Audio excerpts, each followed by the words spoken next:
Yembiri Punamakpu, Saratchandra Sharma, Impact News ki Manung Taramlok. Saying Manung Hunaki topic say Delhi came equal to for a better governance. Haibani, Delhi than a Hangi emulating BJP ki Maruina, emulating Karishing came to Matam Kuina,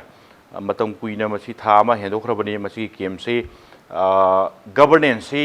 Pazanaba, government, Amukena, Masak Tunaba governance, Turgi, Damakta came Chatharakani, Habagi of Homnimase. Nungti Pongba Pau Segi report Amada Europani Maduri, the emulation came to emulation na Pongdoroposi, Akoina Ladivasi, Manipur government Segi, Karahana, Paganaba, Gidamakta, Laibani, Habani, Ado the Karade, Harakun Harakan, Damasi, Akogi, M. Tombi, Ojatombi, Convenor, Manipur Democratic Alliance ki, M. Tombi, Tamotombi, Saitagi, of Home Crashing Tamua, the leader Gada Livasing, Maswai. Hening de Lehening de Lebak, Hajal Hening, Lebak, the Lamsil Heningi, and the Lamdamsigi, a Papata, and holding Habiki Wapam, the Haidu the Gi. Nanga the Tanga Patanamase, Mayam Sunganga Pase, Karimkanda, family crisis, Manung crisis, political crisis, reshuffle crisis, leadership crisis, Adu Karimka, the Maraktamu, financial crisis to Nomkara, one buggy film to Lady or Neadubo. Maswai say, Chap Chap Wapam, Kangan and Lak, Paneadubo, Masi, Hugi, Maruina, Convenor. MD site Tamotombi site Tamudagi Masi came to Ribasi Delhi came for a better governance hype Sub Saba CMD Sub Sabam the Kange at the Kangana Hanga Jamaica Sangam Damni Adobo MD Convenor Tamotombi site Tamudagi for a better governance till the came to Wusi Manipuri Yapanamni Manipur Sarkari Yapanamni Makong Yang Nobody Prajasing Yapanamni Havi Wapam Tole Maswai Karai Vuk Zumba Kayam Maswai Kari Manungi Artisan Kari Yauri Aduga Nahanga with every Karino Habi Matanga, Kumna Kanajana Tanjani, Lord Langton Bidaba Guest Singdi, I gave things from Bidaba say, Shotinkumar, Secretariate Member CPI, Ihan with Tamosutingom Taramnoxari, Tamosutingom Oida, Langton Bidibas and Hemantakumar Ningomba, did the Sanaleibak, Aduga, Tamo, Hemantakumar Ningomba, Taramnoxari, Aduga, Tamo Hemantakumagi, Oida, Langton Bidiba, I hated the Tangan Pamina, M. Tombi, and say Panjab M. Tombi, M. Tombi, I'm doing Panjaba, Convenor. Manipur Democratic Alliance ne ai tamo to mu taram nok seri yanan bse ai kanoda kitang ahan bagi opinion se aina senior editor tamo Hemantakumar Ningomba de logjoram ge madudi nahangai di political crisis reshuffle gi kari gi matang ama adagi leadership doko pam gi matang ama marak tu financial crisis hamju leirure aduna maru raga khara hapsu luhan bi phim de leire portfolio ga lokhot ba ko khiba madwai du inquiry chati inquiry report jam thuna pe khalo amne time frame tu gide Kayam Kuibai, Kayam Tubai, Kayam Tudo, no country, Udi, Powder. Now, as a whole, Kujik Narangi covered Amada Yauriba, my front page, the Yaubani, and Kamada, so showing a chapter and Hangadi, Tazabaya Pau, the Hangi said, Tazabaya with Bapau, the short somebody, Hidam Manojiti, Moima Pandala, emulation to Pongdor Point, Hidam Karadi, and come to clear over Male, Kara, Masak Harakumali, Town to Manuma, Hiris, the leader, when a lady say, governance, say, Paganabani, Hena Makong, and Nabani. Hena Jason Hanabani Habagi came to the area, ladies here, at the Atopinate, Aduga, Tawudo, ladies say, for a better governance, Habani, Kamai obligation as a Senate Darmona. Kara the Mayek sang Abra Langak Sigi Manungda, Yauba Habatai, Atopa Emile Sukayau the Uiko, Congress Tagi, Hogi BJP da. Sunken give high tie. Alumba MLA show them Yaubui, Moy Markta, Adagi independent MLA who Yaubui, Moy Marksida. Moy to Delida, Laisma, Mayam Loikangi. Moy Kem Tauba, Taudaba, Habaduna Makalamani, Ada Pulaga Moy Tabakradi, Tau we have Soquetum Kangi. Moina Torisi, Aquinus Yambakanda, Ta Amakamakaimu, Pazale, Moina. Irang ama sakalese karigino habsi nangkoi moina hairambasi khoi kanosida khoi party manungi wathokni hairga karino haurise kainosi khangdabi moong torambadu hojekti lot pa yarakti masi maramdi media singsina tongan ba strategy me ama lauraga paw sum phongnarak padagi moisi nakayam sengekti aragi swaida wangang bada When airport Lakandana, party Manungi Wani, Tuna Waroshan Porani, Lui Haramasaki. Semin Sazurum Harami, then Adagidi Sunakanda, Lusingi Hainariba, TSP Sojan Masamokshatum Harami, Adagidi Minister Oriba, Education Minister Oriba, Radesham Masamokshatum, Masotum, Aquita Serami. Who say this Boba? Don't really last it. ꯀꯩꯅꯣ ꯍꯥꯏꯀꯥꯟꯗ ꯃꯦꯗꯤꯌꯥꯅ ꯁꯥꯒꯠꯄꯅꯤ ꯍꯥꯏ ꯑꯗꯨꯒ ꯑꯩꯈꯣꯏ social ꯃꯦꯗꯤꯌꯥꯅ ꯁꯥꯒꯠꯄꯅꯤ ꯄꯥꯎꯆꯦꯁꯤꯡꯅ ꯇꯧꯔꯛꯄꯅꯦꯅ ꯌꯥꯝ ꯍꯥꯏꯔꯝꯃꯤ ꯑꯗꯣ ꯍꯥꯏꯔꯝꯕ ꯃꯌꯥꯝꯁꯤꯡꯗꯨ ꯍꯧꯖꯤꯛꯇꯤ ꯂꯣꯏꯅ ꯅꯥꯈꯩ ꯁꯦꯡꯉꯦ ꯀꯔꯤꯅꯣ ꯍꯥꯏꯀꯥꯟꯗ ꯍꯧꯖꯤꯛꯇꯤ ꯂꯣꯠꯇ꯭ꯔꯦ ꯑꯍꯥꯟꯕꯗ ꯀꯩꯅꯣꯅ ꯑꯩꯈꯣꯏꯒꯤ ꯃꯣꯏꯔꯥꯡ ꯑꯦꯁꯦꯝꯕ꯭ꯂꯤ ꯀꯟꯁꯇꯤꯇ꯭ꯌꯨꯟꯁꯤꯒꯤ ꯀꯩꯅꯣꯅ MLA ꯁꯔꯠꯅ ꯃꯥꯅ ꯄ꯭ꯔꯦꯁ ꯏꯟꯇꯔꯚ꯭ꯌꯨ ꯑꯃꯗ ꯃꯥꯅ ꯄꯤꯈ꯭ꯔꯦ ꯃꯥꯒꯤ ꯃꯣꯏꯅ ꯍꯧꯔꯤꯕ ꯈꯣꯡꯎꯞꯁꯤ ꯀꯔꯤꯒꯤ ꯃꯇꯥꯡꯒꯤꯅꯣ ꯀꯔꯤꯒꯤꯅꯣ ꯍꯥꯏꯕ ꯄꯣꯠꯇꯨ ꯑꯗꯨꯝ ꯍꯥꯏꯈ꯭ꯔꯦ ꯑꯗꯨꯒꯤ ꯃꯇꯨꯡ ꯇꯥꯔꯛꯄꯗ ꯉꯔꯥꯡ ꯅꯍꯥꯟꯁꯤ ꯔꯥꯃꯦꯁꯣꯔ ꯑꯩꯈꯣꯏꯒꯤ ꯀꯩꯅꯣꯒꯤꯗ ꯀꯩꯔꯥꯎ ꯀꯦꯟꯗ꯭ꯔꯒꯤ ꯀꯩꯔꯥꯎ ꯑꯦꯁꯤꯒꯤ MLA ꯔꯥꯃꯦꯁꯣꯔꯅ ꯃꯥꯒꯤ ꯑꯣꯏꯕ ꯄꯣꯠ ꯑꯃꯁꯨ ꯑꯗꯨꯝ ꯄꯤꯔꯦ ꯑꯅꯤ ꯁꯨꯔꯦ ꯅꯥꯈꯩ ꯁꯦꯡꯉꯦ ꯐꯣꯇꯣ ꯑꯃꯁꯨ ꯊꯥꯗꯣꯛꯏ ꯐꯣꯇꯣꯗꯨ ꯇꯦꯕꯜ ꯑꯃꯗ ꯃꯌꯥꯝ ꯐꯝꯃꯒ ꯃꯤꯇꯤꯡ ꯇꯧꯕꯒꯤ ꯃꯑꯣꯡ ꯑꯃꯗ ꯑꯗꯨꯝ ꯊꯥꯔꯛꯏ ꯅꯨꯃꯤꯠꯇꯨꯗ ꯀꯥꯞꯄ꯭ꯔꯥ ꯍꯥꯟꯅ ꯀꯥꯞꯈꯤꯕ꯭ꯔꯥ ꯑꯩꯈꯣꯏ ꯈꯪꯗꯦ ꯇꯧꯔꯤꯁꯤꯕꯨ ꯃꯁꯤꯃꯛꯅ ꯇꯥꯛꯏꯗꯤ ꯒꯃꯦꯟꯁꯤꯗ ꯑꯩꯈꯣꯏꯒꯤ ꯁ꯭ꯇꯦꯕꯜ ꯑꯣꯏꯗꯕ ꯄꯣꯠ ꯑꯃꯗꯤ ꯂꯩꯔꯦ ꯁꯤꯃꯗꯤ ꯑꯩꯈꯣꯏ ꯃꯌꯥꯝ ꯌꯥꯕ ꯇꯥꯏ BJPꯒꯤ MLAꯁꯤ 12ꯅꯤ ꯀꯥꯔꯤꯁꯤ 12ꯁꯤꯗ ꯍꯥꯟꯅ ꯀꯦꯝ ꯇꯧꯔꯝꯕꯁꯤ ꯃꯣꯏ 14 ꯇꯧꯔꯝꯃꯦꯁꯤ ꯑꯩꯈꯣꯏ ꯌꯥꯝ ꯅꯥꯈꯩ ꯁꯦꯡꯅ ꯃꯌꯥꯝ ꯂꯣꯏꯅꯃꯛ ꯍꯥꯏꯅꯔꯝꯃꯤ BJPꯒꯤ MLA 14ꯁꯤ ꯑꯁꯣꯝ ꯅꯥꯀꯟꯗ ꯂꯩꯌꯦꯅ ꯑꯗꯨꯅꯕꯨ ꯑꯩꯈꯣꯏꯅ ꯍꯥꯏꯅꯩ ꯃꯦꯖꯣꯔꯤꯇꯤꯁꯤ ꯑꯁꯣꯝ ꯅꯥꯀꯟꯗ ꯍꯦꯜꯂꯤ ꯒꯥꯏꯅ ꯑꯩꯈꯣꯏꯅꯁꯨ ꯃꯁꯤ ꯋꯥ ꯉꯥꯡꯕꯗꯁꯨ ꯌꯥꯎꯔꯤꯅꯤꯀꯣ ꯑꯗꯣ ꯍꯧꯖꯤꯛꯇꯤ ꯑꯗꯨꯃꯥꯏꯅꯃꯛꯇꯤ ꯃꯤꯁꯤꯡꯁꯤ ꯂꯩꯇꯕ ꯃꯥꯜꯂꯤ ꯇꯪꯈꯥꯏ ꯇꯪꯈꯥꯏ ꯂꯩꯅꯕꯒꯤ ꯃꯑꯣꯡꯗ ꯂꯩꯕ꯭ꯔꯥ ꯁꯣꯝ ꯅꯥꯀꯟꯗ ꯆꯨꯝꯃꯦ ꯁꯧꯒꯠꯄꯁꯤꯅꯕꯨ ꯍꯦꯟꯕ꯭ꯔꯥ ꯍꯥꯏꯕ ꯄꯣꯠ ꯑꯃ ꯂꯥꯛꯄ ꯗꯦꯃꯣꯀ꯭ꯔꯦꯁꯤꯗꯤ ꯅꯝꯕꯔꯒꯤ ꯒꯦꯝꯅꯦꯅ ꯍꯥꯏꯖꯕꯒꯤ ꯋꯥꯅꯤꯀꯣ सिदी पार्टी मनुंगिनिना नंबर द सत्ते सु मयाम खंबिरमगनी हौजिक फावबन लेरिदना चिमिसजे आदोब सिनब थरांगसु लेते अदुना नंबर की गेम से करमाइन तोकान ओइदुना हाकांदा पार्टी अमगा हाबदी ngसागी BJP नतब ओपोजिशन पार्टी सिना लाल हौरा कानदी नंबर की गेम हायम लाकपे यायबो हौजिकती पार्टी मनुंगिनिना नंबर द लेते अदुगी पोनी लेरिसे अदो मोइना अफबा लेंगाक अमा लेहन्नबगी पांदमदा हाइ तारगदी नोंथोंबम बिरेन लुसिंग बा लेंगाकसी फत्रे मासी गंदोगदे हायबनेबा हायबदी BJP गवर्नमेंट से याद्रे हायबनेबा अदु कनाना हायबनो मियामना हायबदी नतेको अतो पार्टी ना हायबसु नते मोइ मसेन हायरकपनिको मोइ मसेन हेना खंगम ताई बिरेन गवर्नमेंट जी फैफती जे अखोइदी मियामदी लापना येंगबनी अदु अतै पॉलिटिकल पार्टी सिंगजु लापना येंगबनीना कया खंगदे मोइ मसेनदी ngसागी करप्शन की चार्ज हमजु तोरमिना करप्शन तोरबा हाय पोर अमा लाए अतै अतै मखल मयाम की चार्ज सिंगसी मोइ मयामना तौरिमनेबा नमा फते हायरिनेबा अदा सी पोसे अखोइदी लोइसल्लबोइ निंगी अदो लोइदबगी मोंगसो अदुम तवी अदुगा मोइना फले यामना लांगगसो अमा तोरगसो सेंटर दगिदी माइ तौम तोबसिंग तौरेना करीम तोजबो हायरक्ति अदो मोइना ngairisi अखोइगी पार्लियामेंट की मिफमसे तांग 15 दा लोइनी सी ngairiनेबो अदो लोइरकानसिदा कमाइन तौबदगे सिनी अदुदा आरगी लुसिंगबो सिलोय हायरगना मोइना कमाइन तौबो मोइ पार्टी थारक बंगमद्रा MLA रिजाइन तौबंगमद्रा अदुगी थाकपक्ता अखोइ नैनबा तंगाइ फतबम लैयो ओके लुसिंगबा सिलो हायरे लुसिंगबा सनबदा सेंटर लुसिंगबा सिलोय हायरे हायरा कांदा मोइ कदगदगे सिनी अखोइ MLA ओइबा तोएना यागद्रा मखा थाबदोगी मखा थाबदा बाथन नावदो लासके तमोइदकुमा अदुगा मरोइना आइ लाक्सने तामो सोतिकुमा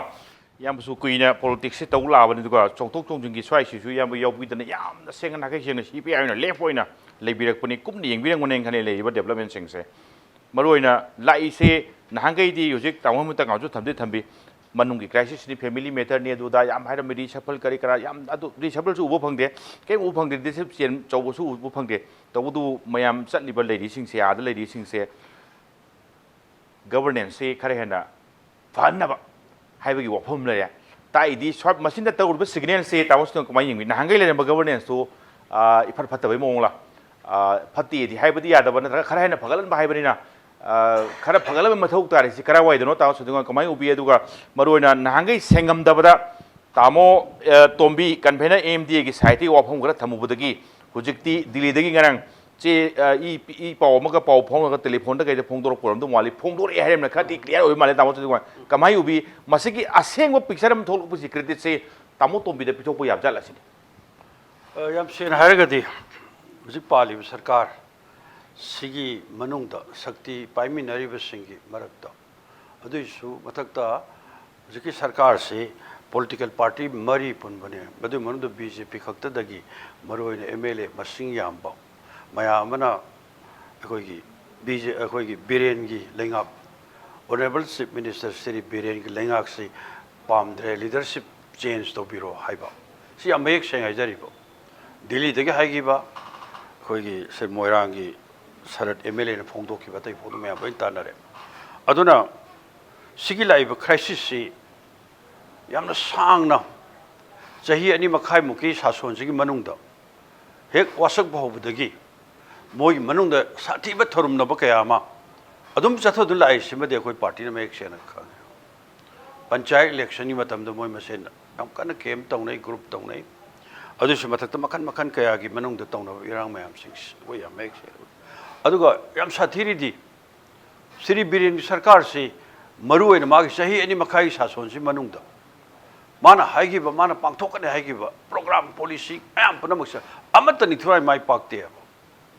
adu is matakta se khai lai sarkar si party mari ni pun bane asi manungda BJP gi mantri manga NPF ki mari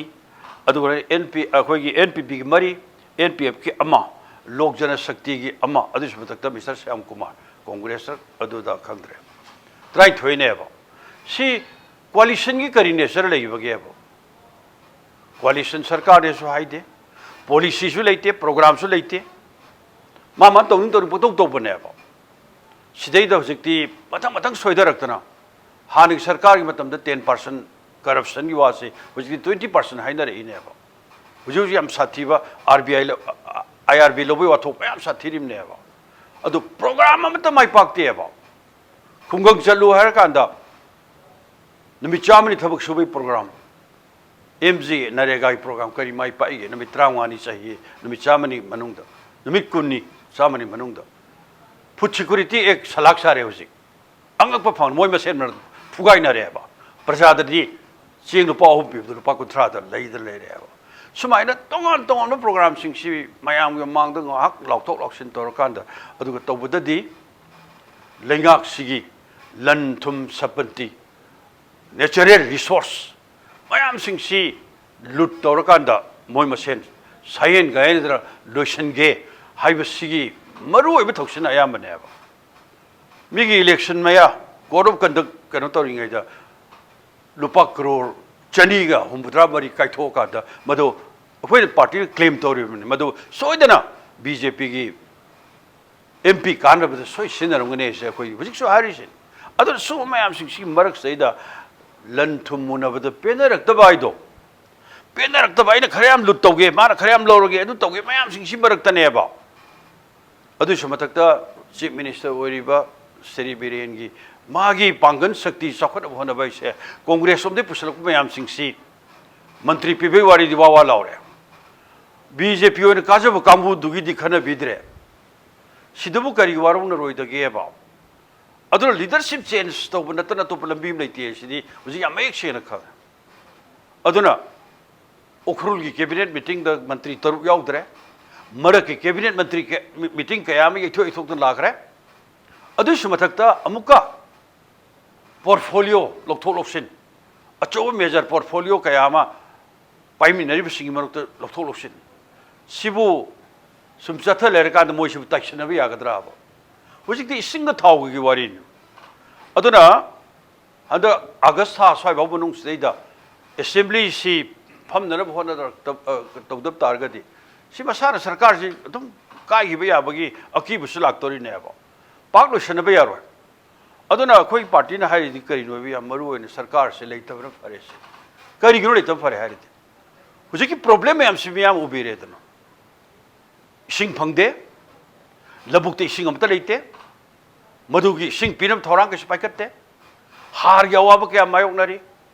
food security act लुपा अहुम पीब Cheng था मंगा की पीदब तरा की पीदब तरेट की पीदब निपान की पीदब मार्केटर लुपा कुंथ्रा दा ब्लैक तौरगा मोय मसेन लाउनदन हाइजनदन अमग अमग थंजनदन लेबा अदुस मथक्ता एनी प्रोग्राम अदु मथक करप्शन की वाफम मयाम सिंह से हाइरिंगाय लेतन सम चसल लेबा सिंह असिदि सरकार से करी ओरिगेबा सिदैदनि मोय मसेन समफोइनरिस मोय मसेन फम्मुनरिस स्वाइदबो सरकार से लेबे अर्थ थोइब्रा अदुना तसेंग फल लगेगी बि नतबदा अखोगी कहतरे फम्मुनबगी अमा ताउसुतुमा हाइबिरिस अदुना हजिक मोयगी फम्मुनबसे मसी अइना फाउजबददी मसी मरु ओइना पाक लोसनबे यारनी अदु तौरनि हाइजबे वानी अदु पाक लोसनदो मानते सेंटर की वजह parliament फमी July tarik kun mga swai bong ngairi session luar kanda moi wasi khana bira kadra no center na kasu khana da baya da ba film soi dar la kan uri mayam sing film mayam sing maram di masing yam ba kambu hai tai masina ngasigi lengak sigi lead tori ba siri piren gi mayuk da chap chan lep khre ba ado khoi party phaujari swai ji ora di सरकार मपुम से पाइम ने कामबु सिंग मरक majority माबु याद्रे हरदी ngasi CM ओइबिरि बे इकाई खुनजर chief minister सी resign तो थोकांदा अनौब leadership खनबिरो गाइसी मान हदोपम थोप्रे ने कोइ फावे okay okay तम अदु वफम थोपता है मथंग लादों लासे नत्रगदि तौनरि बिरांग मयाम सिंग से मसिना सम चथद लेरब अनि अतोप पार्टी मंत्री होय हाइब नते अम थोक थोक सिंदोक नर लोइरे सरकार दे मोय पाइजगदमनी अदे मोय मसे फुना लेरगदि लेबाक से कय होइतागे बा स्वाइसिने कोइ फाउजरिस ओके तम हाइब तम मथंग लादों लासे तम अइना तम तो मुजि लाक्सनि गुसे मरोइन हंदकी तमोना अते इते खरा बुदि लेरे अदुगा तसेंगमक्ते गिसाय थमजबदुनि हंदकी खितंग एमएलए सिंगना कइना फोंगदोरकदा खरा फोंगना हाइबताय नांगै हंगबसे थयाइनरगा सुम चललंबने बसी फैमिली मैटर ने अते इते के सुनते दु तवा दो रिशफल की करी वफम जु होरकदा तागिदमते सुम मतंग मतंग गांगनरकपसे सुम मतंग मतंग गांगनरकपसे मरमर कांदा खरा चममनरुबने पावगी साइतेदी इबा याबा फोर्स तौदना पावदी इबा खोखिबा मयामदे लेदे लेबा अदुदा दुम असुमबसु दुम यावखिबा नत्ती एदी दुम चेनबसु जगादे दुम यावदोसु नतवा तौगदु ngarang makti akoi atei khabar singda ngasi khabar singda pongdorapda khabar magi maroina front page yawbirisi Delhi की केम से मसे अखोई अफबा लेगा अम लेहनबदगी लेहनबनी हाइबगी वफम तौगदु मसी फोंगदोरपसे तातोमिना अतै अतै खरा सुम हाइरुबा स्वाइसी तहोनिंगदे अदु तौबदा दिल्ली चप्प खोप्पा स्वाइदा पैसा मांगन बकोलनबा केंद्र की हुजिकी इसिंगी करिगी स्वाइ यंगजलनिंग बकोलिंग डेवलपमेंट करी खरा मतंग हाइरुबदगी हाइरकपनि हाइजरिबा तातोमि सिनु तातोमि याबिरंगने अदुना क्रेडिट से स्वाइगी स्वाइदा तांका अमा अखोगी कहतरे न्यू टर्निंग पॉइंट अमा दिल्ली दा केम तौरुसी सरकार से हेन अफब सरकार लेनमनी हाइबगी एरिया फोंदोरे तामोसोतो गुमान हाइबिना सरकार से पूरा याद्रे लाउगी दियाम लाउगी स्कीम सिंग करिसिंग डेवलपमेंट प्रोग्राम तवदो माइ पांग अमत पाइखते हाइबगी तामोसोतो गुमाइ साइट तम थोकि थोकले आदो स्वाइ एरिया सु तामो दम सप्लीमेंट तौबा खुबिनिंग बदम यानी तवदबो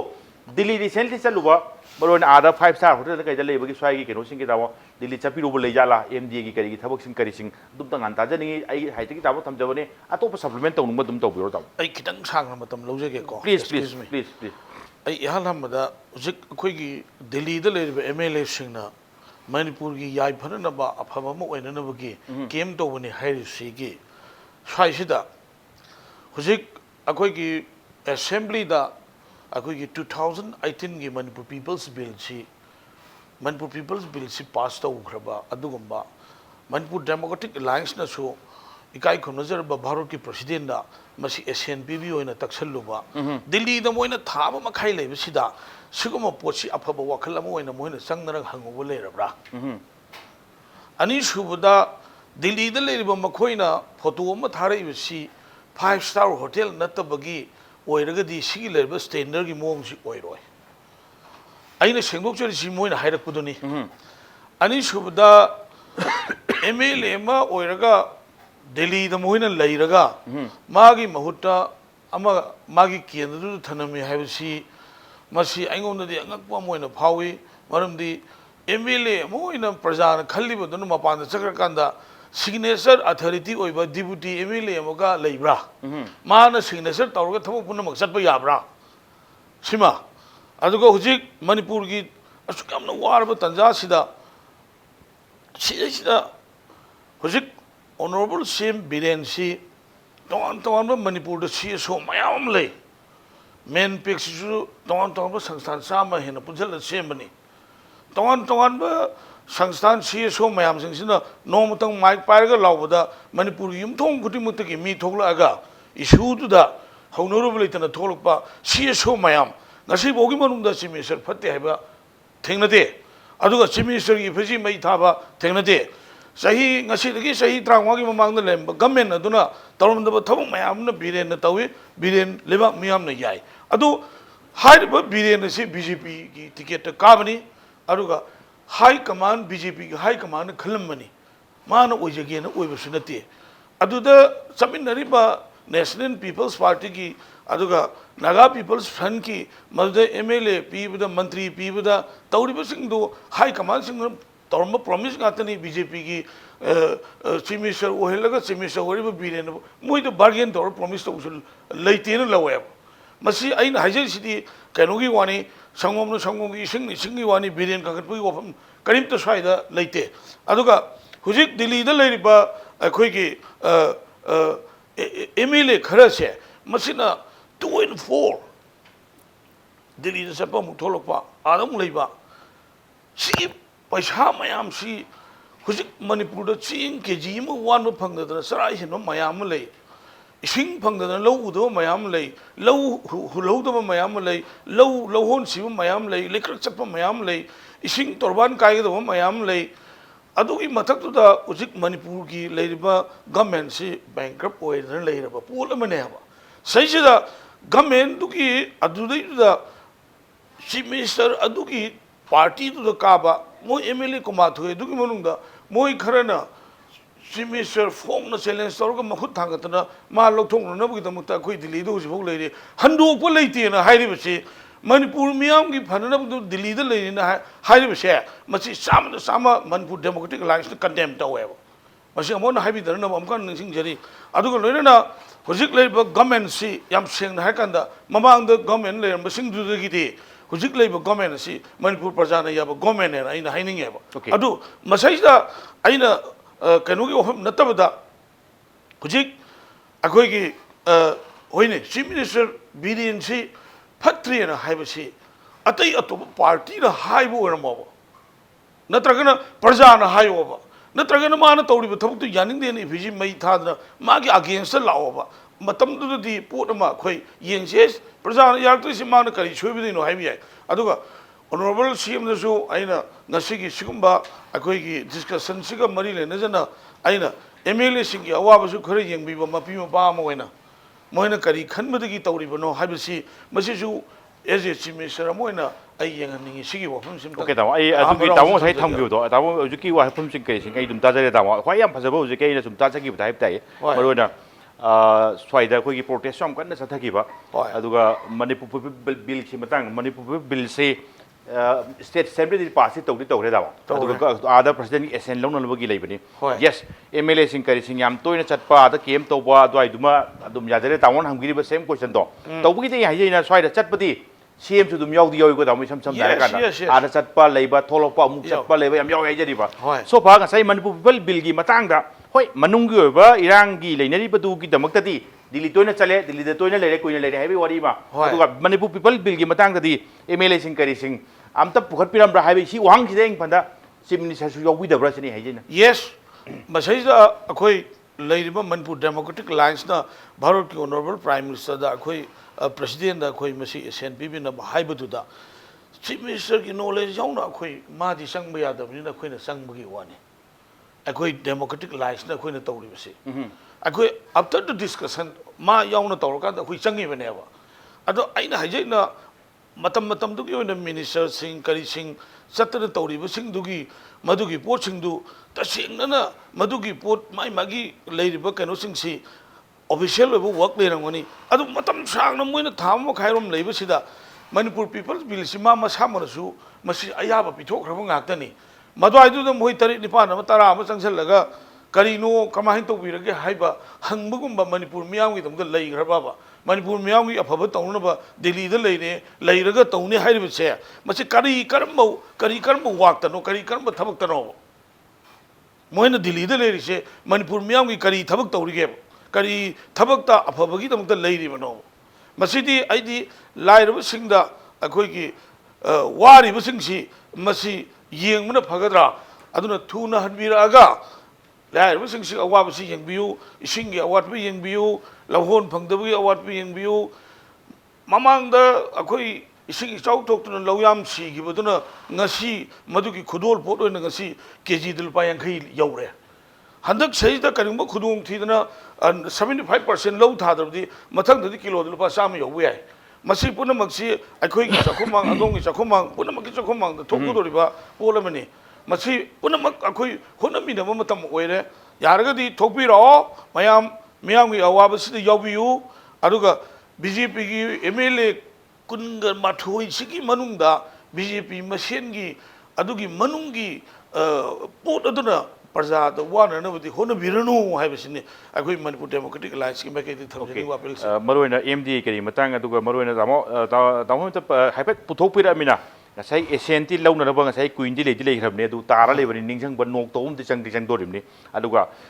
ꯁ꯭ꯋꯥꯏꯒꯤ ꯀꯔꯤꯒꯤ ꯑꯗꯨꯒ ꯇꯥꯃꯣ MD ꯑꯁꯤ ꯏꯁꯝ ꯁꯝꯅ ꯌꯨꯅꯤꯚꯔꯁꯤꯇꯤ ꯀꯔꯤꯒꯤ ꯏꯔꯥꯡ ꯑꯗꯨꯋꯥꯏꯒꯤ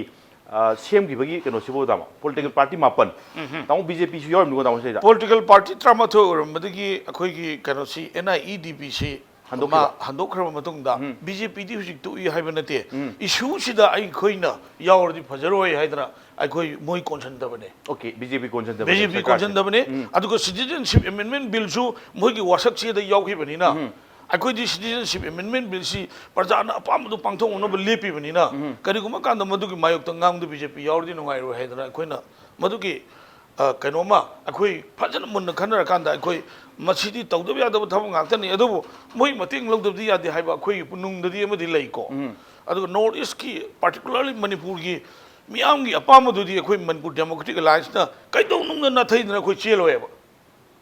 ꯊꯦꯡꯅꯒꯅꯦꯕ ꯆꯠꯃꯤꯟꯅꯗ꯭ꯔꯁꯨ ꯌꯥꯏ ओके तामो हजिक मापल लेहो तामो नोमते तौजे हाइबतंग मयाम जु खौनोबा मिंगमतंग पबिरगे तामो वन कनो दो यावरे पॉलिटिकल पार्टी तामो तेंतंग ना सलाउनो अथुबिदा शिवसेना शिवसेना लेरे होय अदुदगी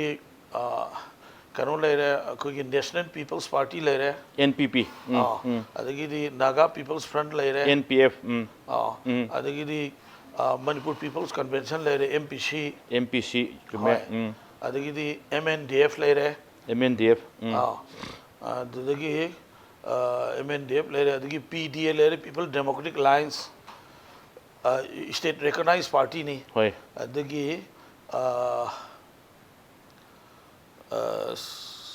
काउरिसी होसी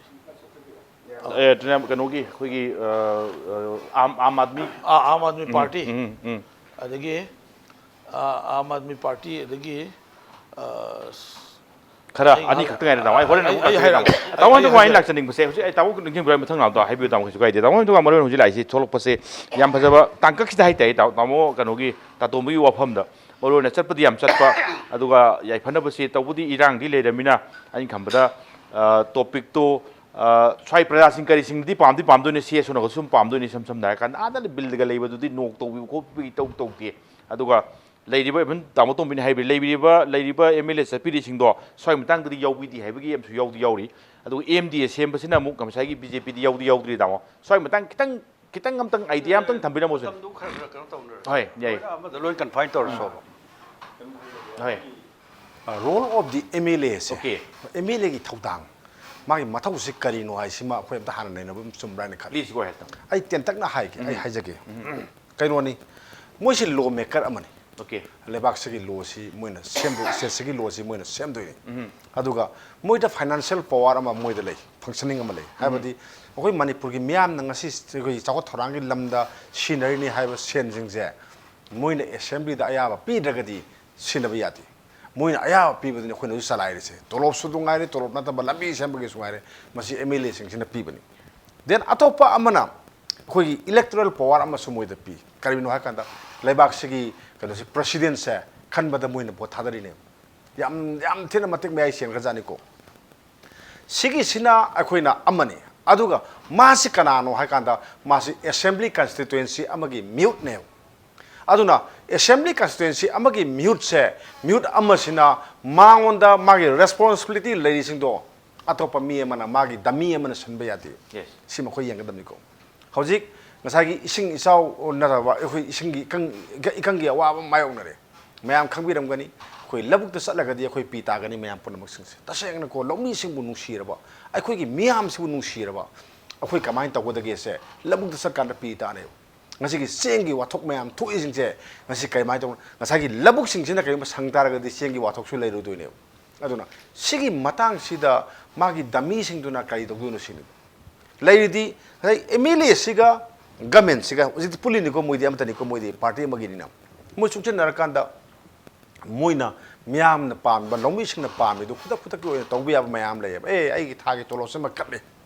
ꯑꯩꯈꯣꯏ ꯃꯌꯥꯝ ꯀꯠꯂꯁꯤꯀꯣ ꯑꯦꯝ ꯑꯦꯜ ꯑꯦ ꯃꯌꯥꯝꯁꯦ ꯀꯠꯂꯁꯤ ꯔꯨꯂꯤꯡꯗ ꯂꯩꯁꯤꯡꯁꯦ ꯀꯠꯊꯣꯛꯑꯁꯤ ꯑꯗꯨꯒ ꯂꯧꯃꯤꯁꯤꯡꯒꯤ ꯀꯩꯅꯣꯁꯦ ꯄꯝ ꯄꯤꯕꯅꯤ ꯈꯪꯗꯦ ꯑꯃ ꯇꯧꯅꯤ ꯈꯪꯗꯦ ꯍꯧꯖꯤꯛꯇ ꯂꯧ ꯎꯅꯅꯕ ꯍꯣꯠꯅꯗꯅ ꯀꯔꯝ ꯀꯥꯟꯗ ꯎꯅꯗꯣꯏꯅꯣ ꯁꯤꯅꯤ ꯇꯥꯡ 35 ꯌꯧꯔꯦ ꯉꯁꯤꯗꯒꯤ ꯅꯣꯡ ꯑꯃꯨꯛ ꯂꯦꯞꯈ꯭ꯔꯅꯤ ꯑꯃꯨꯛ ꯂꯦꯞꯈ꯭ꯔꯅꯤ ꯅꯨꯃꯤꯠ ꯈꯔꯅꯤ ꯂꯦꯞꯈ꯭ꯔꯅꯤ ꯍꯌꯦꯡ ꯀꯩꯅꯣꯒꯤꯗ ꯑꯣꯒꯁ ꯊꯥꯗꯥꯏꯗ ꯈꯔ ꯂꯥꯛꯀꯗ꯭ꯔꯥ ꯑꯣꯛꯇꯣꯕꯔꯗ ꯈꯔ ꯂꯥꯛꯀꯗ꯭ꯔꯥ ꯑꯗꯥꯏ ꯂꯥꯛꯇꯧ ꯃꯉꯥꯏꯔꯦꯕ ꯂꯦꯞꯈ꯭ꯔꯅꯤ ꯍꯧꯖꯤꯛ ꯂꯧ ꯎꯕ ꯌꯥꯗꯦ ꯂꯧ ꯄꯥꯟꯕ ꯌꯥꯗꯦ ꯑꯌꯥꯝꯕ ꯂꯧꯐꯝ ꯑꯝꯇ ꯂꯧ ꯎꯗꯦ ꯍꯧꯖꯤꯛ ꯁꯤꯅꯦꯕ ꯂꯩꯔꯤꯁꯤꯡꯁꯦ ꯑꯗꯣ ꯇꯨꯔꯦꯟꯗꯗꯤ ꯏꯁꯤꯡ ꯆꯦꯜꯂꯤꯕ ꯍꯧꯖꯤꯛꯁꯦ ꯑꯩꯈꯣꯏ ꯏꯀꯪ ꯊꯣꯛꯄꯗꯤ ꯅꯠꯇꯦ ꯍꯥꯏꯕꯒꯤ ꯋꯥꯅꯤꯗ ꯏꯀꯪꯒꯨꯝꯕ ꯑꯃ ꯃꯥꯌꯣꯛꯅꯩ ꯍꯥꯏꯕ ꯋꯥꯅꯤꯗ ꯅꯣꯡꯁꯤꯅ ꯂꯝꯕꯤ ꯂꯝꯖꯥꯎꯗ ꯇꯥꯔꯀꯥꯟꯗ ꯂꯩꯈꯣꯝ ꯊꯣꯛꯄ ꯎꯐꯨꯜ ꯐꯥꯖꯤꯟꯕꯗꯤ ꯐꯩ ꯑꯗꯨꯒ ꯂꯧꯕꯨꯛꯇꯗꯤ ꯅꯣꯡ ꯇꯥꯗꯦ ꯍꯥꯏꯕꯒꯤ ꯋꯥꯅꯦꯕ ꯂꯥꯛꯏꯁꯦ ꯑꯗꯨ ꯀꯃꯥꯏꯅ ꯇꯧꯅꯤ ꯃꯣꯏꯒꯤ ꯔꯦꯁꯄꯣꯟꯁꯤꯕꯤꯂꯤꯇꯤꯅꯤ ꯍꯥꯏꯕꯒꯤ ꯋꯥꯅꯤ ꯍꯥꯏꯗꯤ ꯑꯦꯝ ꯑꯦꯜ ꯑꯦꯁꯤꯡꯗꯨꯅꯦ ꯃꯣꯏꯅꯗꯤ ꯍꯥꯏꯅꯦꯕꯀꯣ ꯒꯃꯦꯟꯒꯤ ꯃꯊꯧꯅꯤ ꯅꯣ ꯒꯃꯦꯟꯒꯤ ꯃꯊꯧ ꯉꯥꯛꯇ ꯅꯠꯇꯦꯕ ꯃꯣꯏꯒꯤꯁꯨ ꯃꯊꯧ ꯃꯣꯏꯒꯤ ꯊꯧꯗꯥꯡ ꯂꯩꯌꯦꯕ ꯒꯃꯦꯟꯅ ꯇꯧꯗꯦ ꯍꯥꯏꯔꯒꯗꯤ ꯃꯤꯔ ꯑꯣꯏꯔꯤꯕ ꯃꯥꯅ ꯇꯧꯔꯣꯏꯗ꯭ꯔꯥ ꯑꯣꯄꯣꯖꯤꯁꯟ ꯕꯣꯏꯔꯣ ꯔꯨलिꯡ ꯕꯣꯏꯔꯣ ꯆꯞ ꯃꯥꯟꯅꯩ ꯍꯥꯏꯗꯤ ꯔꯨꯂꯤꯡꯁꯤ ꯒꯃꯦꯟꯅ ꯇꯧꯗꯦ ꯍꯥꯏꯔꯁꯤꯅꯦ ꯑꯗ ꯒꯃꯦꯟꯅ ꯇꯧꯔꯛꯇꯕꯅꯤ ꯑꯩ ꯇꯧꯔꯔꯣꯏ ꯌꯥꯕ꯭ꯔꯥꯕ ꯃꯥꯒꯤ ꯀꯩꯅꯣ ꯃꯥꯏ ꯑꯉꯝꯕ ꯇꯧꯕ ꯇꯥꯏꯗꯅ ꯍꯣꯠꯅꯕ ꯇꯥꯏꯗꯅ ꯁꯤꯅꯦꯕ ꯁꯤꯒꯤ ꯄꯣꯠꯁꯤꯃ ꯑꯩꯈꯣꯏ ꯌꯦꯡꯕ ꯇꯥꯏ ꯑꯗꯨ ꯑꯦꯝ ꯑꯦꯜ ꯑꯦꯁꯤꯡꯁꯤꯅ ꯃꯣꯏꯅ ꯑꯩꯈꯣꯏ ꯑꯥꯗ ꯂꯩꯔꯤꯁꯤꯡꯁꯤ ꯑꯩꯈꯣꯏꯒꯤ ꯊꯕꯛ ꯊꯧꯔꯝ ꯑꯝꯇ ꯀꯥꯏꯗꯦ ꯑꯦꯁꯦꯝꯕ꯭ꯂꯤ ꯀꯟꯁꯇꯤꯇ꯭ꯌꯨꯁꯟꯁꯤꯡꯗ ꯆꯠꯄꯤꯌꯨ ꯑꯗꯨꯒ ꯌꯦꯡꯕꯤꯌꯨ ꯍꯥꯏ ꯑꯩꯅ ꯌꯦꯡꯉꯨꯏ ꯑꯩꯈꯣꯏꯒꯤ ꯐꯅꯌꯥꯝ ꯌꯦꯡꯕ ꯆꯠꯄ ꯀꯥꯟꯗ ꯏꯁꯤꯡ ꯆꯤꯡꯅꯅꯕ ꯊꯧꯔꯥꯡ ꯑꯝꯇ ꯇꯧꯗꯦ ꯏꯁꯤꯡ ꯑꯝꯇ ꯂꯩꯇꯦ ꯍꯧꯖꯤꯛ ꯀꯔꯤꯅꯣ ꯈꯪꯗꯦ ꯄꯝ ꯈꯔ ꯄꯤ ꯍꯥꯏ ꯒꯃꯦꯟꯅ ꯄꯝ 1,000 ꯄꯤ ꯍꯥꯏ ꯑꯗꯨꯗꯤ ꯃꯅꯤꯄꯨꯔꯒꯤ ꯄꯥꯛ ꯆꯥꯎꯔꯕ ꯂꯧꯐꯝ ꯃꯌꯥꯝꯁꯤꯗ ꯄꯝ 1,000ꯅ 500 400 1,000ꯅ ꯀꯩꯗꯧꯗꯣꯏꯅꯣ ꯁꯤꯅꯤ ꯍꯧꯖꯤꯛ ꯂꯥꯛꯏ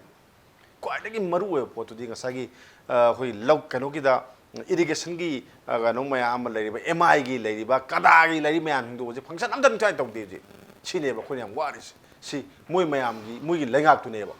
ꯂꯩꯉꯥꯛ ꯍꯥꯏꯁꯦ ꯑꯣꯅꯔꯦꯕꯜ ꯆꯤꯐ ꯃꯤꯅꯤꯁꯇꯔꯒꯤ ꯂꯩꯉꯥꯛꯁꯦ ꯑꯦꯝ ꯑꯦꯜ ꯑꯦ ꯃꯌꯥꯝꯗꯨꯅ ꯁꯧꯒꯠꯂꯒ ꯃꯣꯏ ꯃꯌꯥꯝꯒꯤ ꯂꯩꯉꯥꯛꯅꯦꯕ ꯍꯧꯖꯤꯛ ꯂꯩꯔꯤꯁꯦ ꯃꯣꯏ ꯃꯌꯥꯝꯅ ꯈꯜꯂꯤ ꯅꯠꯇ꯭ꯔꯣ ꯃꯣꯏꯒꯤ ꯂꯩꯉꯥꯛ ꯅꯠꯇ꯭ꯔꯣ ꯑꯗꯣ ꯃꯣꯏꯅ ꯑꯗꯨꯗ ꯑꯩꯈꯣꯏ ꯑꯗꯨ ꯇꯧꯏ ꯑꯩꯈꯣꯏꯅ ꯑꯥꯗ ꯂꯩꯕꯗ ꯑꯀꯥꯏꯕ ꯑꯝꯇ ꯂꯩꯇꯦ ꯈꯣꯠꯇꯦꯅ ꯍꯥꯏꯕꯗꯣ ꯑꯩ ꯍꯥꯏꯍꯟꯅꯤꯡꯗꯦ ओके इसम समझ आएगा एम एल ए भी मगुस से अमन है तो पाक सिंह बियाबा ओइटी है भी इसम समझ आए तामो सोती काउन लागचे तामो सोती काउन सेम साबिरो तब वो ब्रेक की मतुंग लाग जरगे तामो ब्रेक की मतुंग तो इम्पैक्ट न्यूज़ की मनु उन्हें यंग भी ने पुनो हम दर तुना पुतो लाग सके इम्पैक्ट न्यूज़ में यंग तादुना लेबियो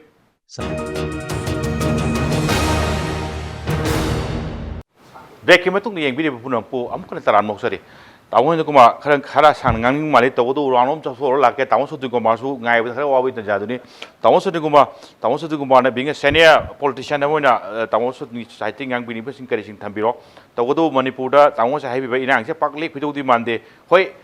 मसी फैमिली मैटर वो हाई रसु पॉलिटिकल क्राइसिस पुआरसु रिशफल क्राइसिस पुआरसु ना लीडरशिप क्राइसिस पुआरसु कुछ एक पार्टी सिंह करी सिंह सुमियंग का मणिपुर पार्टी सिंह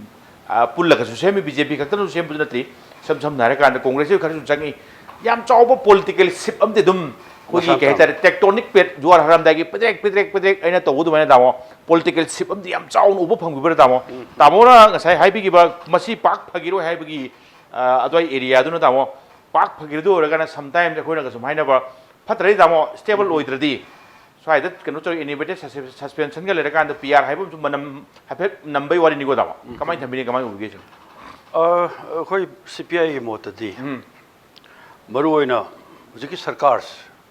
इनिमेटेड सस्पेंशन गुम थम्बगी तंगाई फतब ले फाव साइ मांग द अखोई शिवसेना की माइकेदे हाइबी की पोर्टसी खरा नकपाक तौबदा अमगी फेवर द तौबदौ तौ अखोई फावजरीदी ओके मसी मपुम ओइना सासोन तौरबु कांबु मनुंगी थोक्सब लालो मयामने मोय मसेन थेनजब लाने ओके MLA तरा मरी दिल्ली द केम तौले हैरे कनाई पार्टी की नोबा सरकार पार्टी कांगू ने बा सी बीजेपी ने लीड तब सरकार से MLA सिंह ने बा अदु मथक्ता ngasi ngasa hainare leipak yobi sumda pukhatte Delhi द केम तौले अदु मथक्ता अखोई की एंकर ने सु ताकपीरे चीफ मिनिस्टर सु अंगंदा चली मदुदा leipak की वा केम हाइरमदे सी यम सेंगबो ने बा हुजिकती दिल्ली द दरकार लेसी कइनो अखोई जो हंदक तांग तारागा मापनदगिना कुनमाथोबो दिल्ली चतो भारत के प्राइम मिनिस्टर उननबा अखोई अपॉइंटमेंट ऑर्डर सिक तौग्रेबा ओके मरमदि कइनोबो हुजिक यामरु ओरिसे अखोई द स्पेशल स्टेटस हंजलमम तंगाई फदबदो अखोई तक्सन दौरिएबा मणिपुर पीपल्स बिल से अनिरक सुरे हंदक सिगा पास तौबा हुजबो के दौरिगे कोई तकना दौरिएबा ओके लोइन बॉर्डर की क्राइसिस पिलर नंबर 81 लेर में 82 यम थोए हुजिक में सुमाइन थोय मैम सिमरकता फूड सिक्योरिटी एक्ट निंग इम्प्लीमेंट तब ngam अदुगा मियाम दा अवाब के अदु करप्शन की करी मैम सिंग सि सिदा मोय मसेन मरकता तौनब सिदैदा ꯅꯤꯡꯊꯤꯅ ꯁꯦꯟꯇꯔꯗ ꯑꯩꯈꯣꯏꯒꯤ ꯗꯤꯜꯂꯤꯗ ꯀꯦꯝ ꯇꯧꯔꯤꯕ ꯀꯥꯡꯕꯨꯁꯤꯡꯗꯨꯅ ꯍꯥꯏꯔꯤꯕ ꯏꯁꯨꯁꯤꯡꯁꯤꯗ ꯀꯩꯅꯣ ꯑꯃꯇ ꯇꯛꯁꯟꯕ ꯂꯩꯔꯕ꯭ꯔꯥꯕ ꯑꯗꯨ ꯆꯤꯞ ꯃꯤꯅꯤꯁꯇꯔꯁꯨ ꯃꯥ ꯀꯥꯡꯕꯨ ꯃꯌꯥꯝ ꯍꯟꯖꯟ ꯆꯠꯄꯁꯤꯗ ꯀꯔꯤ ꯏꯁꯨ ꯇꯛꯅꯔꯤꯒꯦꯕ ꯍꯥꯏꯕ ꯑꯔꯊꯗꯤ ꯁꯔꯀꯥꯔ ꯃꯄꯨꯝꯁꯦ ꯂꯩꯄꯥꯛꯁꯤꯒꯤ ꯀꯔꯤꯝꯇ ꯈꯟꯗꯕ ꯀꯥꯡꯕꯨ ꯃꯌꯥꯝ ꯑꯃꯒꯤ ꯁꯥꯁꯣꯟꯁꯤ ꯑꯣꯏꯔꯦꯕ ꯑꯗꯨ ꯑꯩꯈꯣꯏ ꯅꯥꯀꯟ ꯑꯝꯇ ꯌꯦꯡꯕ ꯌꯥꯔꯣꯏ 오케이. ꯅꯥꯀꯟ ꯑꯝꯇ ꯌꯦꯡꯕ ꯌꯥꯔꯣꯏ ꯄꯨꯟꯅ ꯌꯦꯡꯕ ꯆꯪꯉꯤ. ꯄꯨꯟꯅ ꯌꯦꯡꯕ ꯑꯃ ꯆꯪꯉꯤ ꯃꯔꯝꯗꯤ ꯀꯩꯅꯣꯕꯨ ꯉꯁꯥꯏ ꯑꯩꯈꯣꯏꯒꯤ ꯑꯣꯖꯥ ꯇꯣꯝꯕꯤꯅ ꯉꯁꯥꯏ ꯍꯥꯏꯕꯤꯔꯤꯗꯣ प्रजा मैम सीएसओ मैम तौदना चीफ मिनिस्टर फम थादो खोतो हायरक्तबनिना मा अदुगा मदु अदुबो सरकार सिगी मनुंगदा एमएलए तरागा मरीन फोंगना सीएम सिंदोकपिरो हायदन लालहौबसिबो सिदेना अकनबि यौसि अतोपम त लेरमोयबा सी अतोप मपानदैदि हाइवे महुता मोय मसिन तौदनि मैम सी लोयरबनेबा अमरमददि बा को सब जाना अदुना लई पोटसे अखोइना ए सीएम की सी फरी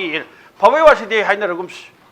मयाम पुरम खंगे अफब सरकार अमैदुदि याम सेंग हाइनि 99% पार्टी अमनिना फरगना पुलप फरे फतगना पुलप फतरे माने मोय मसेन तौनरिबा मयाम सिंग मरकता को अदु हुजिक लाई पोटसे नसाइ काई जखरे अखोइगी हंदकी इलेक्शन मतमदा कोर्ट ऑफ कंडक्ट मनुंगदा काइथोखिबु लुपा करोड़ चनी निफु मरिदुगी इंक्वायरी काई जखरे इंक्वायरी कमिटी से में है करे कमिटी तो कोई पेंद्रिम ने अदुबो पिखरब कमिटी दुगी वासी करी रिपोर्ट लेरोगे बा अटु ओय मसेन कुपसन अटु गोटा समिट तरो हाइबनी माने उरान चिथि थबक मया मंगन ताली सिदी यारगे नाथै थम्मा कांदा मोय मसेन सि यारगे थेमनने बखोर सुम तौबगी नेचर सि लेबाक सि पुमलोय लोर कने बा हुजिकति अखोइ ले फाइनेंशियल क्राइसिस अदुम थोइ बगुमबने बा अदुना स्वाइदा अखोइ मरुइना अखोइ पार्टी कम्युनिस्ट पार्टी ना पामजरी से मसी अखोइगी इलिमिनेटेड सस्पेंस सोइद सोर कदोरिम असेंबली से पाक कौबंग मोइदोरिन मरमदि कइगिनोइबो हुजि कैबिनेट मीटिंग अमुक्ता मपुंग फाना अखोइगी केनो तौबंगमदरे याम वारोंदरे मोय कांबु खरदा अखोइद पिरक मोट की मतुंग इन याम सेन हारि अखोइदि अखोइना हौरिबे लान से थेंनगदोरिबे सियंग मायक्ता तौरिसे मसी हेक बाई पाक्त्रि भौदि अखोइ सोन लो हायबा एजे पॉलिटिकल पार्टी में लीडर मोइना मोइ तौनदौरिएबा मरमदि कइगिनोइबो मनुंग द पेनदब मयाम से फंगला लेरेबा मखन क्यागी कानब लौनबि खुदोंसा मयाम सिंगसे ओके ताऊ अदुना हाइजे रिपोर्ट ती अखोइना उबसे मपुम मोइना जे तो पार्टी में हौरक्तर मसिगी आद से कांग्रेस ता अखोइगी बीजेपी रूलिंग की कांबुदगी अदुक चोंगजदना सरकार हम सेबे वा लेरे अदु तौर हाइबना तेबा सरकार सी पूरा मनुंग द मोइ मसेन तौरजबनेबा अदु याम फोंगलिदा तौरकान मोइगी एमएलए मैम से pull-up फमकांदा honourable chief minister meeting में कौरकांदा कनानो लीडरशिप होंग से कना पामी गायना मदोम दसु लेब नतेबा अदु सो मांग हाइजखरे वालिशन की नेचर लेते लेते मा थोप तौबनी अदु बतकदा तौनरिबा चार्ज मैम से याम ओपन नेबा हंदा आईआरबी लोबे वा मैम सिंग स्टे देंग बिरो फिजिकल टेस्ट 35000 पास तौले असai मोय मसे हाइनरकपनिको अदु मनुंगदा लुपा से लाख की बतकदा लौहरे अदु हंदक पास तौर मैम सिंग रिटर्न टेस्ट ला मतमदा अदुबा को लौगदबदी बटालियन अनि दैट मींस 1400 कक्तनेबा लौ योनरे अदु लेन पैसा रेशियो दो मसे मैम सिंग से अदुना एने अमुक समझलक थमनिंगी सुमाइना तौ मैम सिंग सी मरकता खरै हेन लायन शेयर लौगिबा मदुगी मायोक्तदी अदु होबे सकान ता ओके ताऊ थैंक यू अदुना आइना लोइसलक पॉइंट अफ थमजनिंगी से मसी मरुइना हुजिक लेरिबा क्राइसिस से मसी अथु मतंग मनुंग द कोई पार्टी का अपील दी सी लोइसनद्रगदी मसी लेबाक से प्यान मखन कयागी पेन द लेरि म्याम सिंग से politician मोइना politician मोइना से कोई कनिंगे solution बिराइबनी सम दारे कादा शासन तोर कामुसिना याम निथिना थैंक यू याम निथिन मियाम की दमक करिनो खल्लगा तो थोपदो ngasi मोइ मसेन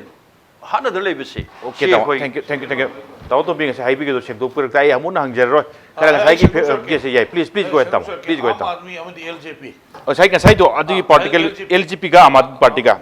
थैंक यू ताऊ अदु मापन छुरे हुजिक अखोइगी ओजा अखोइगी सीपीआई की सेक्रेटरी ओजा सोटिन थम्बी वफम दुदा आई खितंग सिंगदों वरोम द थमजगे हुजिक कैनोने अखोइगी मसैसदा मी कुमाथोय छुरे 13 छुरे 13 दगी अदु लेरे कायना सिगी पोटसे political party manung dugi wani numbering game da chaligi tongan political party khra punchal government du yaning dra ganda no confidence motion ga thangat pa numbering game da lakoi ꯑꯗꯨꯒꯤ ꯇꯟꯖꯥꯗꯨꯗꯤ ꯁ꯭ꯋꯥꯏꯗ ꯆꯠꯅꯔꯔꯣꯏ ꯁꯤꯗꯤ ꯃꯣꯏ 14 ꯑꯣꯏꯔꯁꯨ 10ꯕꯨ ꯑꯣꯏꯔꯁꯨ ꯃꯇꯝꯗꯨꯒꯤ ꯃꯇꯨꯡ ꯏꯟꯅ ꯏꯁꯨꯗꯨꯗ ꯕꯦꯁ ꯇꯧꯔꯒ ꯂꯤꯗꯔꯁꯤꯡꯅ ꯗꯤꯁꯥꯏꯠ ꯇꯧꯒꯗꯕ ꯄꯣꯠ ꯑꯃꯅꯤ ꯍꯥꯏꯕ ꯑꯆꯨꯝꯕꯅ ꯀꯩꯅꯣ ꯑꯔꯥꯟꯕꯅ ꯀꯩꯅꯣ ꯈꯪꯉꯛꯑꯀꯥꯟꯗ ꯑꯗꯨꯒ ꯃꯣꯏ 14ꯗꯨꯅ ꯇꯧꯔꯅꯤ ꯁꯨꯇꯣꯛ ꯇꯣꯛꯇ꯭ꯔꯗꯤ ꯇꯣꯛꯑꯣꯏ ꯀꯥꯏꯅ ꯍꯥꯏꯔꯤꯕꯁꯤꯗꯤ ꯇꯁꯦꯡꯅ ꯍꯥꯏꯔꯒꯗꯤ ꯍꯧꯖꯤꯛ ꯐꯥꯎꯒꯤ ꯑꯩꯅ ꯇꯦꯕꯜꯁꯤꯗ ꯊꯝꯖꯕ ꯌꯥꯕꯗꯗꯤ ꯁꯤꯒꯤ ꯄꯣꯠꯁꯤ ꯑꯌꯥꯝꯕ ꯂꯣꯏꯁꯤꯜꯂꯦ ꯍꯥꯏꯅ ꯂꯧꯕ ꯌꯥꯏ ꯑꯌꯥꯝꯕ ꯑꯩꯈꯣꯏ ꯑꯩꯁꯨ ꯁꯤꯕ ꯁꯦꯅꯥꯒꯤ ꯄ꯭ꯔꯁꯤꯗꯦꯟ ꯑꯃ ꯑꯣꯏꯅ ꯍꯧꯖꯤꯛ ꯂꯩꯔꯤꯕ ꯒꯚꯔꯟꯃꯦꯟꯠꯁꯤꯗ ꯑꯩꯈꯣꯏ ꯅꯦꯁꯅꯦꯜ ꯗꯦꯃꯣꯀ꯭ꯔꯦꯇꯤꯛ ꯑꯦꯂꯥꯏꯟꯁꯇ MP 19 ꯀꯥꯕ ꯑꯗꯨꯒ MP 8 ꯌꯥꯎꯅ ꯑꯩꯈꯣꯏ 13 ꯌꯥꯎꯅ ꯏꯚꯟ ꯍꯦꯚꯤ ꯏꯟꯗꯁꯇ꯭ꯔꯤ ꯃꯤꯅꯤꯁꯇꯔ ꯌꯥꯎꯅ ꯑꯩꯈꯣꯏ ꯑꯦꯂꯥꯏꯟꯁ ꯇꯧꯔꯤꯕꯅꯦ ꯍꯥꯏꯕ ꯑꯩꯈꯣꯏ ꯈꯪꯉꯤ ꯍꯧꯖꯤꯛ ꯃꯅꯤꯄꯨꯔꯗ ꯂꯩꯔꯤꯕ ꯇ꯭ꯔꯦꯟꯁꯤ ꯀꯔꯝꯍꯥꯏꯅ ꯇꯧꯅ ꯂꯥꯛꯏꯅꯣ ꯁꯤ ꯈꯪꯉꯤ ꯑꯗꯨꯅꯅꯤ ꯑꯩꯅ ꯑꯣꯅꯔꯦꯕꯜ CMꯗ MLAꯁꯤꯡꯒꯤ ꯅꯨꯡꯉꯥꯏꯇꯕ ꯀꯩꯒꯨꯝꯕꯁꯨ ꯃꯄꯤ ꯃꯄꯥꯝ ꯑꯣꯏꯅ ꯍꯪꯕꯤꯌꯨ ꯑꯗꯨꯒ ꯑꯊꯨꯕꯗ ꯂꯣꯏꯁꯤꯜꯂꯒ ꯃꯤꯌꯥꯝꯒꯤ ꯑꯋꯥꯕꯔꯣꯝꯗ ꯃꯥꯏ ꯑꯣꯟꯁꯤꯜꯂꯁꯤ ꯁꯤꯗ ꯍꯧꯖꯤꯛ ꯑꯩꯈꯣꯏꯒꯤ ꯃꯤ 53 ꯑꯗꯨꯅ ꯑꯦꯁꯦꯝꯕ꯭ꯂꯤꯗ ꯆꯪꯉꯣꯏ ꯆꯤꯞ ꯋꯤꯞ ꯇꯧꯔ ꯂꯣꯏꯔꯦ ꯀꯔꯤꯒꯨꯝꯕ ꯁꯤꯗ ꯄ꯭ꯔꯣꯕ꯭ꯂꯦꯝ ꯑꯝꯇ ꯂꯩꯅꯤꯡꯉꯥꯏ ꯂꯩꯇꯦ ꯂꯩꯔꯣꯏꯁꯨ ꯈꯜꯂꯤ ꯑꯩꯈꯣꯏꯅꯁꯨ ꯔꯤꯀ꯭ꯋꯦꯁ ꯇꯧꯒꯅꯤ ꯃꯤꯌꯥꯝ ꯋꯥꯔꯦ ꯇꯣꯛꯄꯤꯔꯣ ꯍꯥꯏꯕ ꯑꯃ ꯑꯩ ꯑꯗꯨꯝ ꯍꯥꯏꯖꯈ꯭ꯔꯦ ꯍꯧꯖꯤꯛꯁꯨ ꯑꯗꯨꯝ ꯍꯥꯏꯔꯤ ꯑꯗꯨꯒ ꯂꯩꯔꯤꯕ ꯒꯣꯔꯃꯦꯟꯠꯁꯤ ꯑꯗꯨ ꯄꯨꯝꯅꯃꯛꯇꯨ ꯂꯣꯏꯁꯤꯜꯂꯀꯥꯟꯗ ꯀꯩꯅꯣ ꯁꯁꯄꯦꯟꯁꯟ ꯊꯝꯕꯤꯌꯨ ꯍꯥꯏꯕ ꯑꯗꯩ PR ꯊꯝꯕꯤꯌꯨ ꯀꯥꯏꯅ ꯇꯧꯕꯁꯤꯗꯤ ꯃꯁꯤꯗꯤ ꯑꯩꯈꯣꯏ ꯌꯥꯝ ꯁꯦꯡꯅ ꯍꯥꯏꯔꯀꯥꯟꯗ ꯑꯩꯈꯣꯏ ꯇꯥꯇꯥꯅ ꯇꯛꯇꯨꯅ ꯂꯩꯔꯤꯕ ꯍꯨꯏ ꯑꯃꯗ ꯊꯥꯡꯅ ꯑꯃꯨꯛ ꯅꯨꯡꯅ ꯑꯃꯨꯛ ꯊꯣꯛꯑꯝꯃ ꯍꯥꯠꯄꯒꯨꯝꯕꯅꯦꯕ ꯄ꯭ꯔꯖꯥꯁꯤꯡꯗ ꯑꯋꯥꯕꯗ ꯑꯋꯥꯕ ꯑꯣꯏꯒꯅꯤ ꯁꯤꯗꯤ ꯈꯜꯂꯣꯏꯗꯕ ꯄꯣꯠ ꯑꯃꯅꯦꯕ ꯈꯜꯂꯣꯏꯗꯕ ꯍꯥꯏꯔꯣꯏꯗꯕ ꯄꯣꯠ ꯑꯃꯅꯦꯕ ꯁꯤꯗꯤ ꯇꯧꯍꯩꯗꯕ ꯋꯥ ꯑꯃꯅꯦꯕ ꯍꯧꯖꯤꯛ ꯂꯩꯔꯤꯕ ꯇ꯭ꯔꯦꯟ ꯑꯁꯤꯗ ꯒꯣꯔꯃꯦꯟ ꯑꯃ ꯂꯩꯔꯤꯕꯁꯤ ꯑꯁꯨꯛꯀꯤ ꯃꯇꯤꯛ ꯑꯩꯈꯣꯏ ꯐꯔꯤꯕꯅꯦꯕ ꯍꯧꯖꯤꯛ ꯇꯥꯡ 13 ꯏꯁꯤꯡꯁꯤ ꯂꯥꯛꯇ꯭ꯔꯒꯗꯤ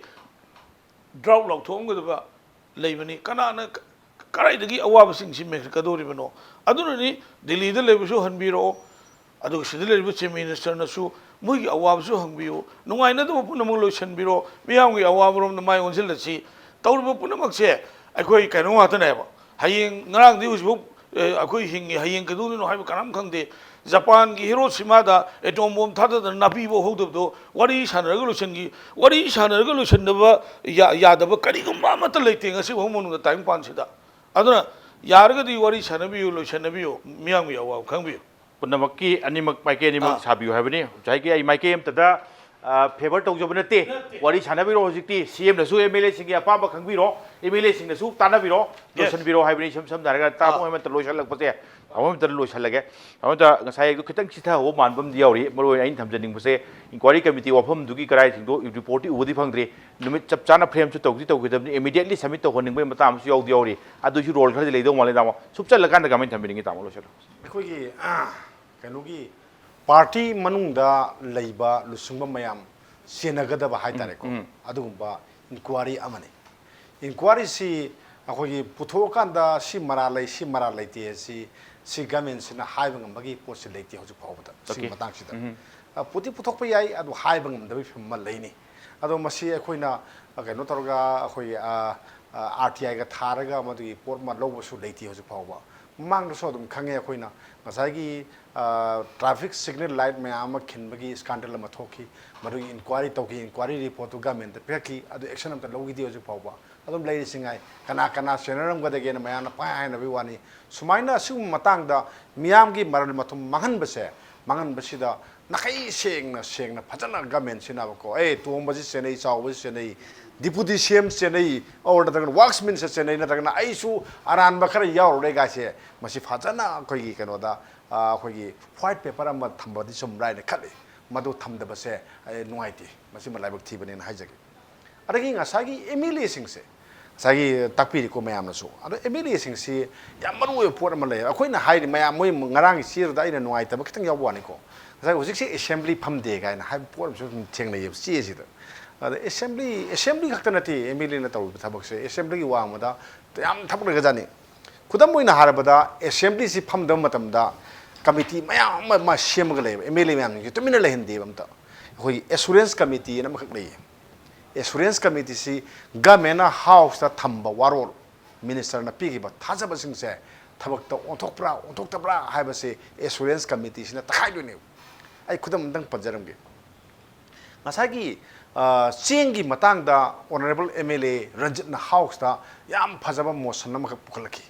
पुखले मोशन दो मागी कनो दो अखोगी कॉलिंग अटेंशन दगी कन प्राइवेट कनो द लाखरे अखोगी डिस्कशन अवार्ड लाखरे अदु मा अदुदा चीफ मिनिस्टर ना हाई माना मा था अहुंगी मनुंगदा मदुगी रिपोर्ट अमा माना अखोगी कमिटी में सेमगे अदुगी रिपोर्ट अमा थमगे ना हाईगे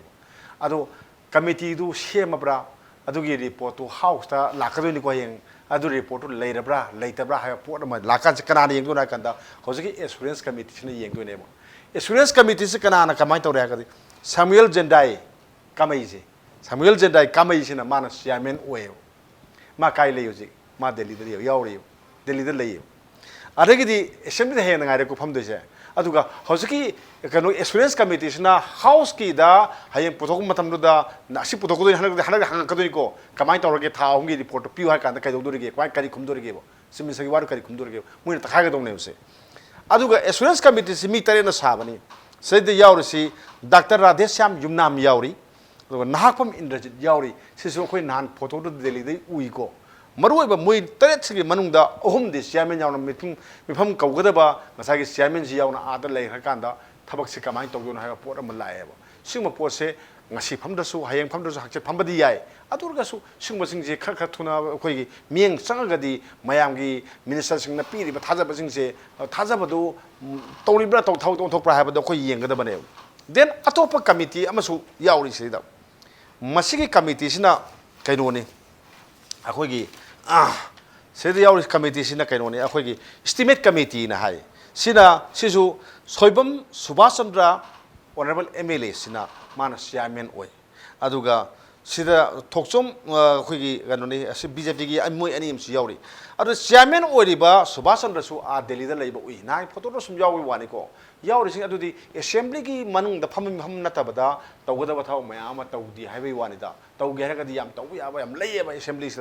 She never lies. Ahoy, Sienzi Kamaitong, Scenery, Lana Scenery, Brasum, Scenery Brai, report Kauduine. Kauri ying doing it. Nasagi, Mayam the High is the Honorable Minister, not a committee, must say, Maydo, House Committee, Sea Committee, ying doing neighbor. No, say the overdraft tare or bankrupt Oega and Harry Mamzi, carry report for Ogan, Loin Koye, Loin a Koye. Some minister na Kongum the five man Kongum House is supreme never say. Jamaru report a manevo. See, Posse, Tawada Mayam, Emily Sina, Masagi,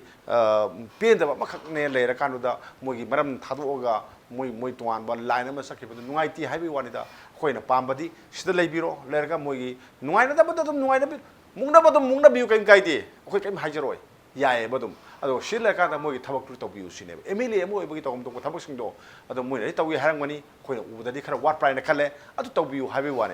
Okay, Aduga. Say that according to say, how's it Gamin say, Gamin Manung Shida, Hugi. Smaina Kambu Omana Mabu Yada, but Kambu Omana Yaba, Toragadi, Adam Gamensi, who stabilize with the Hajin detail, Mara Cheti Hajin detail.